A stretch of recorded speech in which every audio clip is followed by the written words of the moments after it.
Hey YouTubers, Jade, Mixtape 51. This review is gonna be kind of cool. I've got two Canon cameras, and if you're a vlogger or you're wanting to start on YouTube, or you just want a nice point shoot style camera that's fairly inexpensive or reasonably priced, then I think this video will be really good for you. We're looking at the M6 versus the G7X, and the big differences here are the M6 has an interchangeable lens, the G7X doesn't.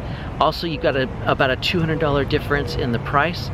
And with one big thing for me, at least, is with the M6, you're actually able to put in an external mic, so it allows you to get way better audio than you can on the G7X. Also, I don't know, I've mentioned this in previous videos, but on the G7X, it picks up the autofocus, and so there's a slight clicking sound.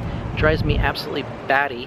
And the M6 doesn't have that, and that's even without the external mic. So right now, filming this, I'm doing it without any kind of external mic so that you guys can see how the audio is between the two.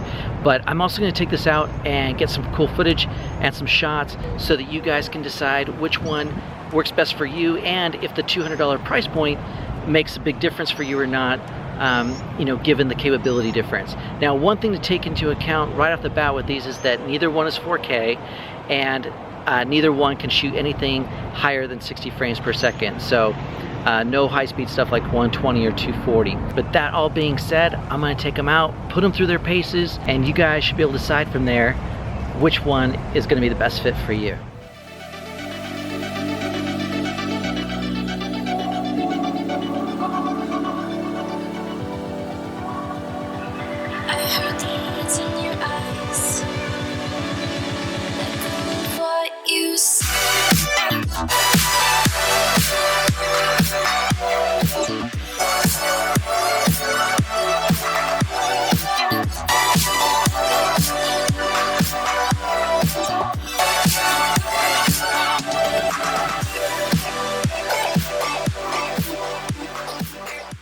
The verdict is in, but let me break down a few things because I forgot to mention them in the beginning of the video. But let's go over a couple other details that really make a difference between these two cameras. And one of the biggest is the sensor. You've got a lot bigger sensor in the M6 as compared to the G7X.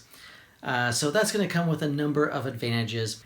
And then another thing I forgot to mention is the fact that this actually has a hot shoe. So you can put in an external flash or control a strobe system, which is a huge advantage. I mean, you can use this for a regular, more professional style photo shoot, as opposed to this just not having the functionality to be able to do that. Now, I will point out, these are both pretty compact. I mean, it's not like this is dramatically smaller than this.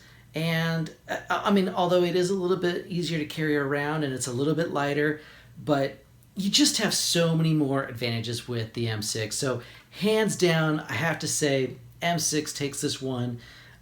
You've got so much more capability. It's more like a traditional 35mm camera, or I guess I can't say that anymore nowadays, but it's more like a traditional SLR that allows you a lot of functionality as far as being able to switch lenses, and I mean, even down to simple things like being able to put on filters, and this you can't.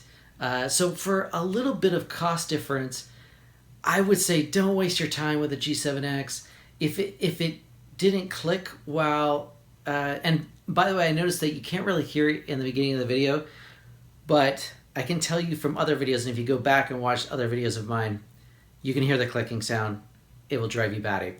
If it didn't have that, and it had a little bit more capability as far as being able to have the external mic and things to that effect, it would be a great value. But if I was to play devil's advocate, when you do purchase the G7X, you are going to get a faster lens, and you're going to be able to have a shorter focal length.